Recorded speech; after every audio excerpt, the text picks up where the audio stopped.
34 counts, federal indictment, Class A and Class C licenses issued to applicants who never passed a single test. Once is a mistake, twice is suspicious. Alfonso Casarez did this across hundreds of license applications over multiple years and left a digital trail inside the DMV's own database for every single one. I processed what the system gave me. You want to talk about who was pushing applications through that office? Look at the brokers, not the technician who showed up every... Thousands of California driver's licenses, an unknown number of Class A commercial credentials, the kind that authorize a single human being to put an 80,000-pound tractor trailer on Interstate 5, on Highway 99, on every freeway between Bakersfield and the Oregon border. Issued, according to the federal indictment, by one senior technician sitting at one terminal inside one Fresno DMV field office. Within 72 hours of the unsealing, Homeland Security investigations would arrest 14 of the 15 named defendants in coordinated raids across the Central Valley. The man you just watched was facing 34 federal counts. And the question prosecutors could not yet answer was the only question that mattered: how many of those licenses were still on the road? Before we go any further, I want you to think about this. The license in your wallet, the one that gets you on the freeway, the one that lets you board a domestic flight, the one that the federal government recognizes as official identification, is only as legitimate as the technician who clicked pass in the database. If that idea sits wrong with you, drop a comment and let me know, and subscribe before we keep going. This case is one of more than 20 federal CDL fraud prosecutions out of the Eastern District of California, and we cover the whole pattern on this channel, one ring at a time. Alfonso Casarez was born in Fresno County, California in 1964. His parents were agricultural workers. His father had crossed from Jalisco as a young man and spent 2 decades on the table grape circuit between Selma and Dinuba. His mother packed stone fruit in the cooling sheds outside Reedley. The family settled in a small wood frame house off East Belmont Avenue in southeast Fresno, 2 blocks from a Catholic parish and a corner market that sold concha and pan dulce on Saturday mornings. Alfonso was the second of 4 children. The oldest brother went into long-haul trucking. The 2 younger sisters stayed in Fresno. Alfonso grew up in a household where vehicles were the economy. His father drove a 1972 Chevrolet C10 with a rebuilt transmission. Alfonso watched him drop in the driveway one Saturday when Alfonso was 11. His oldest brother, 10 years older, ran routes out of the Port of Oakland in a tractor-trailer cab he was paying off month by month. By the time Alfonso was 15, he could swap a starter, set a timing chain, and replace the brake pads on the family pickup without looking at a manual. He knew what a commercial license meant. He had watched his brother spend 3 months studying for the air brake endorsement at the kitchen table after dinner, the manual open under the lamp, the diagrams of supply tanks and governor cutouts and brake chambers traced in pencil in the margins. He graduated from Roosevelt High School in 1982. He did not go to a 4-year college. He worked for 2 years at a tire and alignment shop on Belmont Avenue, making $4.90 an hour, then enrolled at Fresno City College for General Studies, then took a state civil service exam in late 1985 because his uncle, who had worked as a state employee for 20 years, told him the benefits and the pension would carry him through a lifetime that a tire shop never would. He passed the exam. He was hired by the California Department of Motor Vehicles in March of 1986 as a motor vehicle field representative at the Fresno Olive Field Office on West Olive Avenue. He was 21 years old. His starting hourly wage was $9.28. The hiring supervisor's notes from his probationary review described him as polite, mechanically literate, comfortable with both English and Spanish-speaking applicants, and unusually quick with the paperwork. He married Maria Soto in 1988 at the same Catholic parish on East Belmont where his parents had baptized him. They moved into a stucco 3-bedroom in southeast Fresno off South Cedar Avenue. They had their first child, a son, in 1990. A daughter followed in 1993. Alfonso's wages at the DMV climbed slowly, $11 an hour by 1990, $14 by 1995, the union contract producing the modest, predictable raises that the public sector civil service is designed to produce. He was promoted to vehicle technician in 1996.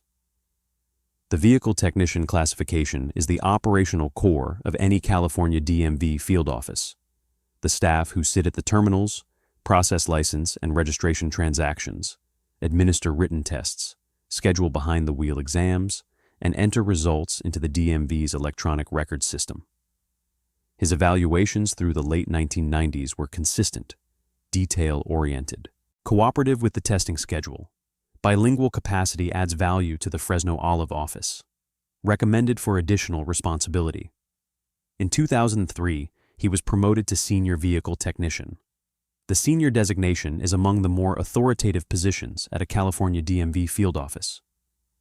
The senior technician handles vehicle registration, license issuance, the electronic records that confirm test results, and, critically, the credentialing decisions that determine whether an applicant walks out of the office with a Class C passenger license, a Class M motorcycle endorsement, or a Class A commercial driver's license authorizing the operation of tractor-trailers on the federal highway system.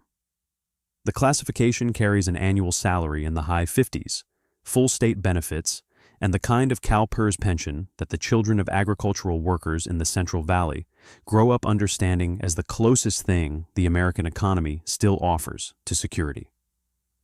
By 2010, Casarez had been at the DMV for 24 years. He was 46. His son was in his second year at Fresno State.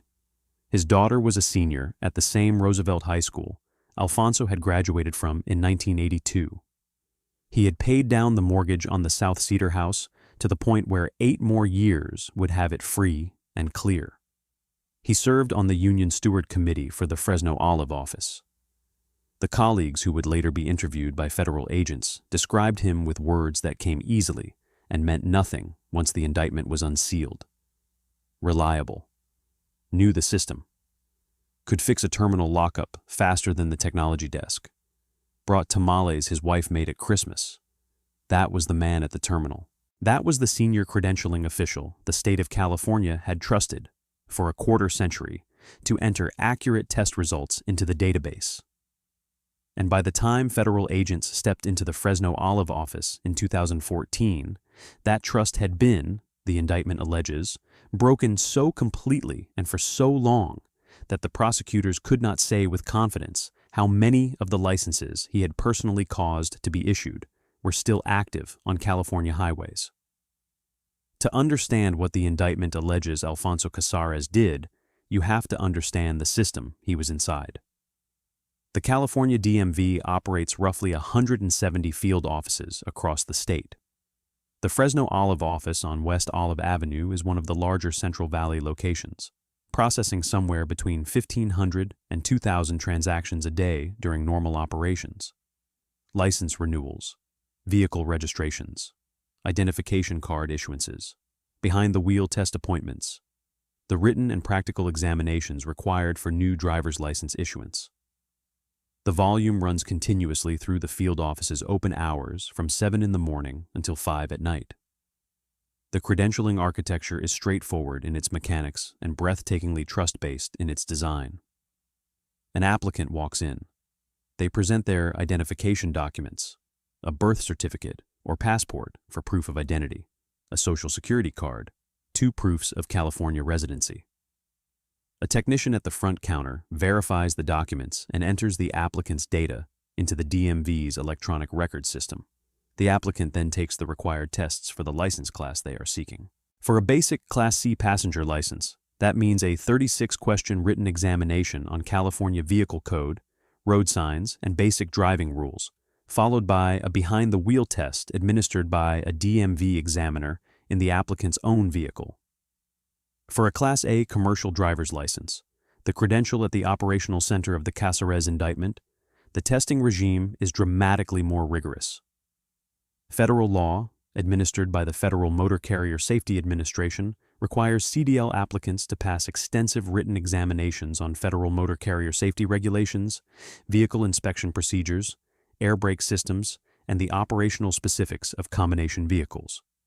Behind the wheel, A Class A applicant must demonstrate vehicle inspection competency, basic control maneuvers including parallel parking, a tractor-trailer combination, and conducting an offset back, an on-road operation of a commercial vehicle in traffic.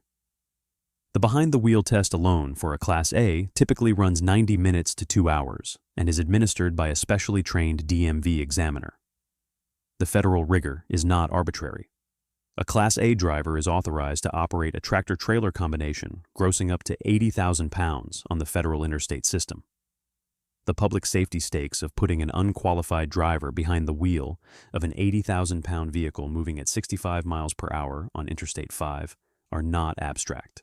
The Federal Motor Carrier Safety Administration estimates that 13% of all fatal crashes in the United States involve a large truck, and the regulatory framework around CDL testing exists specifically to ensure that the human beings operating those vehicles have been verified through standardized testing in person on an actual commercial vehicle to be capable of doing so safely. Every test result for every license class flows into the same place. The DMV's electronic record system maintains a complete history of every test administered to every applicant in California. The applicant's name and license number, the date and time, the testing location, the test type, the examiner, the result, and the DMV employee who entered the result into the database. When a senior vehicle technician enters a passing test result into the system, the database treats that entry as a verified credential. The system issues the license. The federal government, under the Real ID Act, recognizes that license as official identification. The trucking employer, hiring on the basis of a clean CDL, accepts that license as proof of federally verified driving competence. The vulnerability the indictment exposes is the gap at the center of all of this. The system depends, completely and at every credentialing decision, on the integrity of the individual technician sitting at the terminal. The database does not independently verify that a test actually occurred. It records that a test result was entered by an authorized employee. If the authorized employee enters a passing result for a test that was never administered, the system has no mechanism to detect the falsehood at the moment of entry. The fraud is detectable, eventually, through statistical analysis of pass rates and post-issuance driving record review. But at the moment the entry is made, the system trusts the technician completely.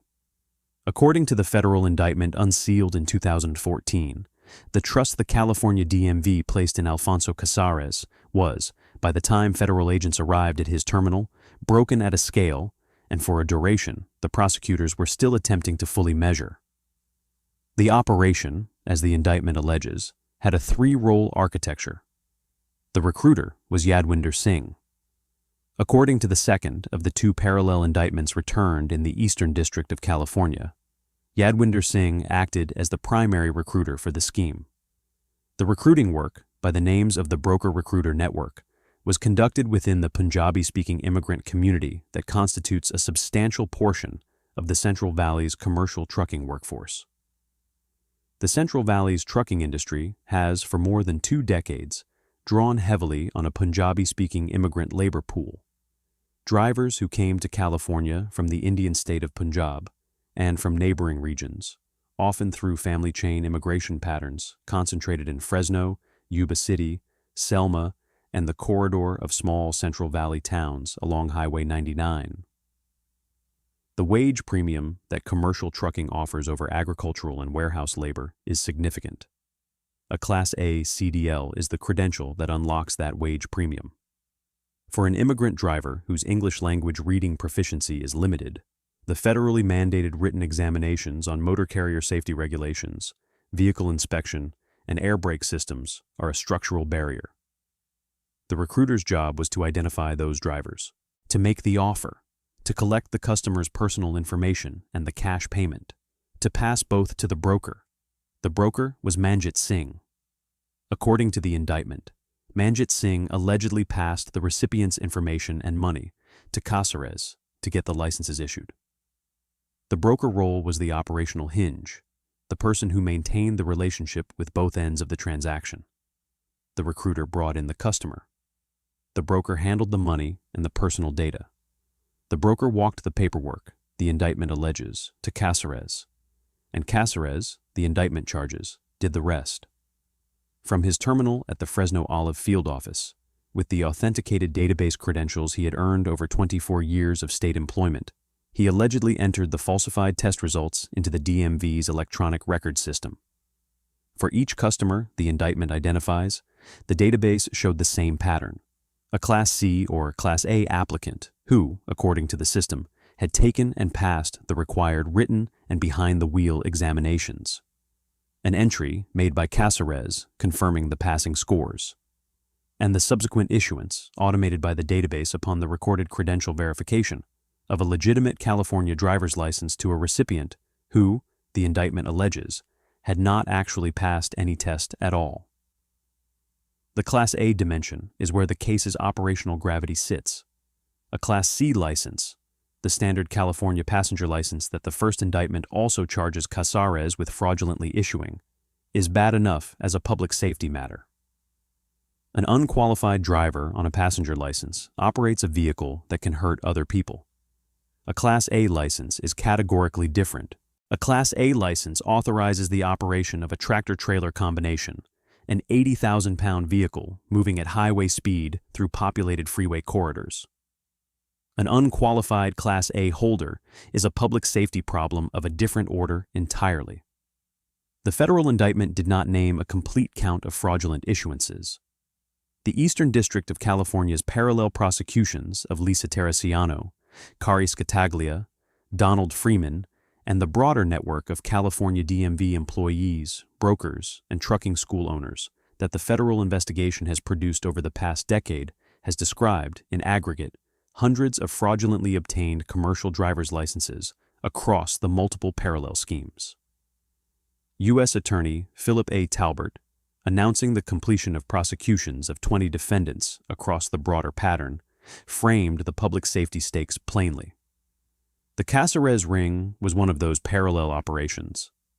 The Casarez ring's customer base, Punjabi-speaking trucking community recruits routed through Yadwinder Singh and Manjit Singh, was one of several immigrant community customer bases that the broader federal CDL fraud enforcement pattern has identified, alongside the Fujianese-speaking Chinese immigrant customers targeted in the Staten Island Operation Road Test prosecution, and the various Spanish-speaking Latin American immigrant communities that other Central Valley prosecutions have surfaced. The cash payments, according to the indictment, ran into the thousands of dollars per license.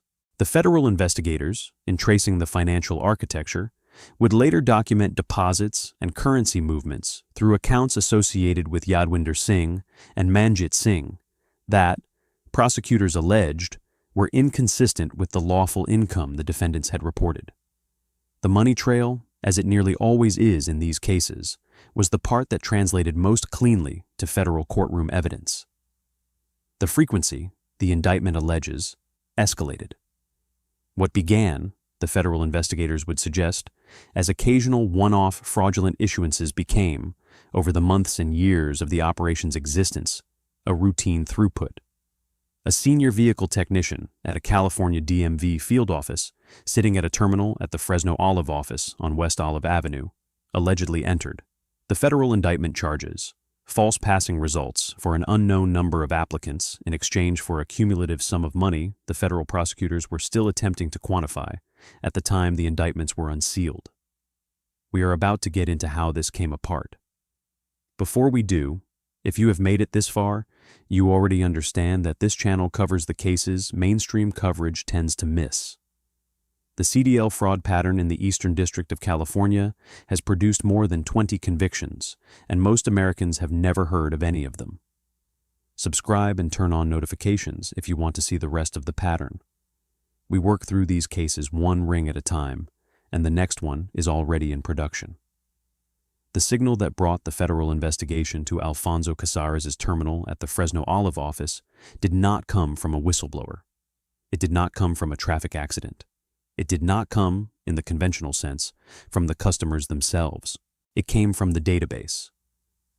The California DMV's Investigations Division, the internal affairs arm of the department, headed at the time of the Casarez case by Chief Investigator Frank Alvarez, maintains a statistical pattern review function specifically designed to surface the kind of fraud the Casarez indictment alleges.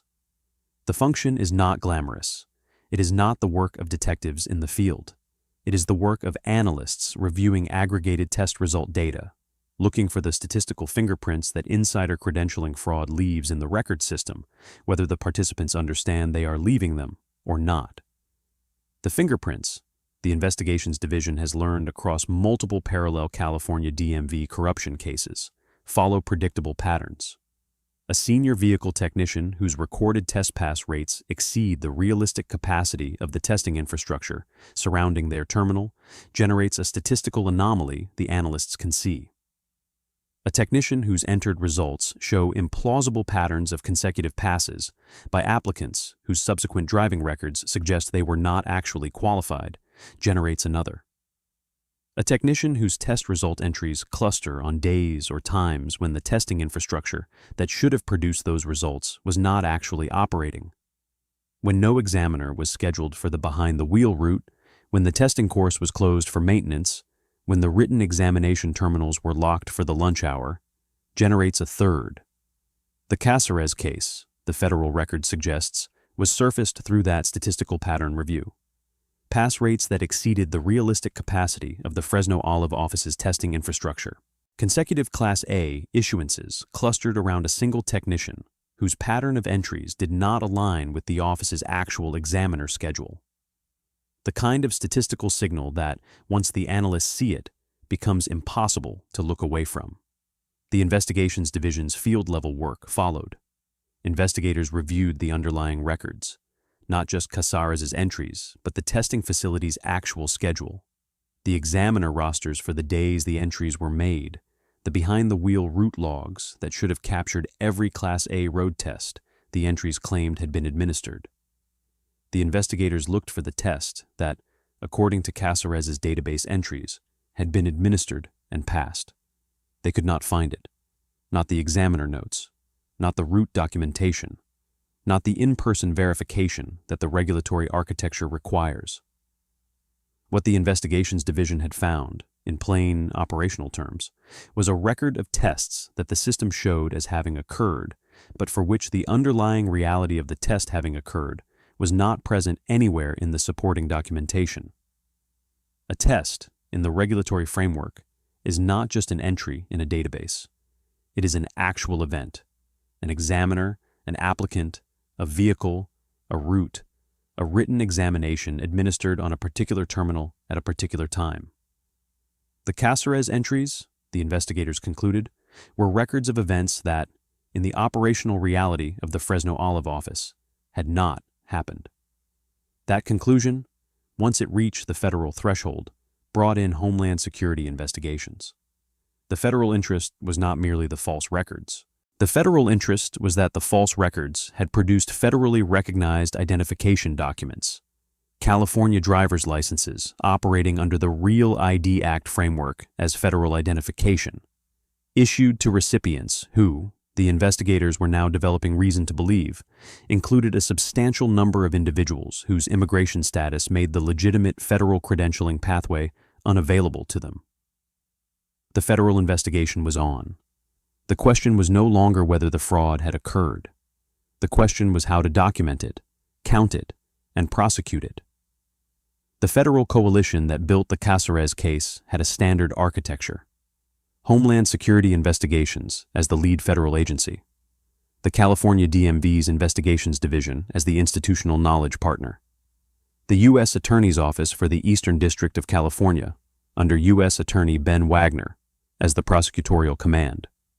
The investigation, by the time the two parallel indictments were returned and unsealed in 2014, had been running long enough to produce the kind of evidentiary spine that internal database fraud prosecutions achieve when the underlying records are intact. The records were intact. That was the critical first finding. The California DMV's electronic record system had not, despite the alleged fraudulent entries running through it, been corrupted or compromised. The system had done exactly what it was designed to do. It had recorded every entry, identified the employee who made it, time-stamped the action, and preserved the history. The The fraud was visible in the records precisely because the records were honest about who had entered what. The federal investigators were able to pull, for every license the indictment ultimately challenged, a complete database history showing the entry, the entering employee, the timestamp, and the credential that had been issued as a result. Cross-referenced against the testing facility's actual schedule and capacity, each challenged entry stood out. The federal investigators built spreadsheets, applicant by applicant, license by license, entry by entry, laying the database history against the operational reality of what had been happening at the Fresno Olive office on the day each entry was made. Examiner rosters, behind-the-wheel route logs, written examination terminal usage records, lunch hour and closure documentation. Where the database said a Class A behind-the-wheel test had been administered and passed, the federal investigators were able to show, in case after case, that no examiner had been scheduled to administer that test on that day, that the route had not been driven, that the supporting documentation that a legitimate test would have generated did not exist. The financial trace followed. The federal investigators worked backward from the named broker and recruiter accounts, the financial activity associated with Manjit Singh and Yadwinder Singh, and forward from the customers the investigators had begun to identify through cooperator testimony among the 14 arrested defendants. The pattern emerged in the standard architecture of insider credentialing fraud. Cash deposits inconsistent with reported income. Currency movements clustered around the timing of the database entries. Account activity that, prosecutors would allege, traced from the customers through Yadwinder Singh's recruiting network and Manjit Singh's brokering function, and ultimately to Casarez himself. The cooperator testimony filled in the operational detail. As is often the case in multi-defendant federal prosecutions, the architecture of a 15-defendant indictment creates the incentive structure for individual defendants to provide testimony in exchange for charging or sentencing consideration. The U.S. Attorney's Office did not detail the cooperators publicly, but the indictment's specificity about the three-role architecture, recruiter, broker, insider, and the operational mechanics of how customer information and cash payments moved through the network suggests the federal investigators had developed cooperator sources who could speak to the network's operation from inside. The smoking gun, as it nearly always is in these cases, was the database itself. For each license the indictment challenged, the system showed Casarez's authenticated employee credentials entering the falsified test result. The entries were not anonymous. The entries were not deniable. The entries had been made under the senior technician's own login at the terminal assigned to him. During shifts, the office's time and attendance records confirmed he had worked. Every entry, on its face, was a document the federal prosecutors could put before a grand jury, and ultimately before a trial jury, as the federal government's own state credentialing system's record of a senior employee using his authenticated access to issue federally recognized identification documents to recipients who had not earned the credentials those documents represented. The post-issuance driving record analysis added another dimension. For the license holders the federal investigators could identify, the subsequent driving record patterns, accidents, citations, behaviors inconsistent with having actually passed the rigorous CDL testing process, provided supporting evidence that the underlying testing the credentials represented had not actually occurred. The driving record evidence was, by its nature, after the fact and circumstantial. But it gave the federal prosecutors what they would need to demonstrate, to a jury, that the public safety harm U.S. Attorney Wagner would describe in announcing the indictment was not theoretical. The Casarez-issued licenses were on the road. The drivers behind those licenses were operating commercial vehicles, and the testing that should have verified their competence had not, the federal evidence would suggest, happened. The arrests came in the days following the unsealing of the two indictments. Homeland Security investigations executed coordinated takedowns across the Central Valley. 14 of the 15 named defendants were taken into federal custody in operations that moved, simultaneously, against the recruiter network, the broker function, and the insider at the Fresno Olive office. The federal investigators had spent enough time inside the operation by the time of the unsealing that the locations, the schedules, and the patterns of each defendant were known. The takedowns were swift. Alfonso Casarez was taken into federal custody on a weekday morning. The footage captures the moment. A senior vehicle technician with 28 years of California state employment. A CalPERS pension, months from vesting at its full benefit. A son who had finished his degree at Fresno State. A daughter who had become a teacher in the same Fresno Unified District Alfonso had himself attended. A wife of 26 years. A mortgage on a South Cedar Avenue house that was 8 payments from being free and clear. All of that in the moment the federal agents arrived behind him. The dialogue is sparse on the body cam audio. Federal agents identify themselves. They state the basis for the arrest, a federal indictment returned by a grand jury in the Eastern District of California. They read the charges. Mr. Casarez, you are under arrest on a federal indictment out of the Eastern District of California. Criminal conspiracy, unlawful production of identification documents, unlawful transfer of identification documents. How many counts? 34 counts in the first indictment, sir. There's a second indictment as well. Second. Yes, sir. Turn around for me. Hands behind your back. The hands come up. The cuffs go on. The senior vehicle technician who, for the past 2 decades, had been one of the people the state of California trusted to verify the operational competence of the human beings authorized to drive 80,000-pound commercial vehicles on the federal interstate system, is walked to a federal transport vehicle. The body cam captures the moment he steps in. He does not say anything else. The footage ends with the vehicle door closing behind him. The 2 indictments returned in the Eastern District of California laid out the federal government's case against Alfonso Casarez and his 14 co-defendants, with the precision the federal prosecutorial apparatus reserves for the cases it considers structurally important. The first indictment charged Casarez and 12 others with 34 counts of criminal conspiracy under 18 U.S.C. Paragraph 371, unlawful production of identification documents under 18 U.S.C. Paragraph 1028, and unlawful transfer of identification documents. The federal identification document statutes applied because, under the Real ID Act of 2005, a California driver's license operates as a federally recognized identification document. Producing such a document fraudulently, by entering false test results into the state credentialing database, falls within the federal statutory definition. Transferring such a document to a recipient who has not earned it falls within the federal definition as well. The second indictment charged Casarez together with Manjit Singh and Yadwinder Singh in the broker-recruiter component of the scheme. The 2 indictments together produced, in a coordinated unsealing, the 15-defendant federal prosecution. U.S. Attorney Ben Wagner, in announcing the indictments, framed the public safety stakes in the language federal prosecutors use when they want the underlying message to land clearly. The allegations in these indictments, Wagner said, describe a corrupt scheme that led to the issuance of licenses to persons who may not have been qualified under California law. Such schemes can put dangerous drivers on the road and endanger the public. The framing was not rhetorical. The Casarez ring, by the indictment's allegations, had put an unknown number of unverified Class A commercial drivers on California highways. Every motorist sharing a road with one of those drivers was, in the structural sense, a potential victim of the scheme. The cumulative statutory exposure for a 34-count federal indictment of this type runs into multiple decades. Criminal conspiracy under Section 371 carries a statutory maximum of 5 years per count.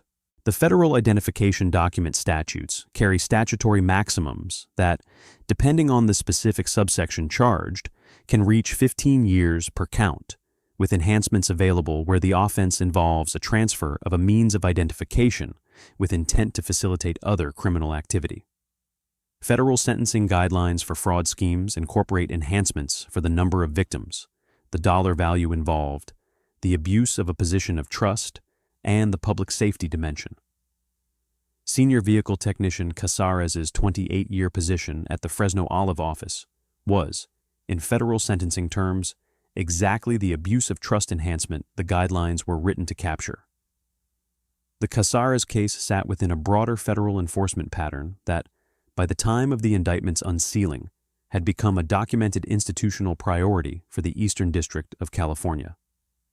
U.S. Attorney Philip A. Talbert would later announce the completion of prosecutions of 20 defendants across a series of California DMV CDL fraud cases involving, in aggregate, hundreds of fraudulently obtained commercial driver's licenses. Lisa Terraziano, Kari Scatalia, Donald Freeman. Other California DMV employees prosecuted in parallel cases across the Central Valley, the Los Angeles Basin, and Northern California as far north as Eureka. Brokers and trucking school owners whose operational role in the various rings mirrored the broker-recruiter function the Singh defendants are alleged to have served in the Casarez case. 20-plus convictions across multiple separate schemes, prosecuted in the same federal district, against the same fundamental fraud architecture. The structural lesson, the federal pattern makes plain, is not about Alfonso Casarez personally. The structural lesson is about the credentialing architecture of the American commercial driver licensing system. The Class A CDL is among the most institutionally consequential credentials the federal state regulatory framework issues to American workers. The testing rigor the Federal Motor Carrier Safety Administration mandates exists specifically because the public safety consequences of unqualified commercial drivers are catastrophic. The credential's integrity depends, completely and at every credentialing decision, on the integrity of individual technicians at individual terminals at hundreds of DMV field offices across the country. The Casarez indictment alleges that one of those technicians, at one of those terminals, in one of those offices, broke that integrity at a scale and for a duration that the federal investigators were still attempting to fully measure at the time the indictments were unsealed. The criminal accountability the federal prosecution addresses is one thing. The structural question the case leaves behind is something else.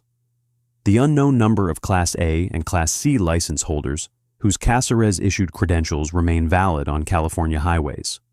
The drivers, somewhere on Interstate 5 and Highway 99, and the federal interstate system across the western United States, whose ability to operate the commercial vehicles they hold federally recognized authorization to operate has not been verified through the testing process the federal regulatory framework requires, is the public safety question the criminal prosecution alone does not resolve. The California DMV's Investigations Division, case by case across the past decade, continues to address it. The defendants are presumed innocent unless and until convicted. The allegations in this video are drawn from the federal indictment and the U.S. Attorney's Office's announcement of the case. The procedural posture of the case as of the available reporting is indictment stage. The subsequent procedural disposition of each individual defendant is a matter for the federal court record. What is not in dispute is the federal pattern. 20-plus convictions across the Eastern District of California's sustained enforcement against California DMV CDL fraud. Hundreds of fraudulently obtained commercial driver's licenses across the parallel schemes the federal prosecutors have so far surfaced. An unknown additional number of operations that, by the documented enforcement pattern, are presumably already under investigation. The next federal CDL fraud case in the Central Valley is, in the federal prosecution architecture, this case helps establish, already a matter of when, not whether. The body cam footage you started this video with captures the moment one ring inside that pattern came to an end. The pattern itself, the federal record makes plain, has not. This case was unsettling, not because of what one technician at one terminal in one Central Valley DMV office allegedly did, but because of what the federal pattern around him reveals about the credentialing architecture every American commercial driver operates inside. But the case on your screen right now goes one level deeper. Click it now.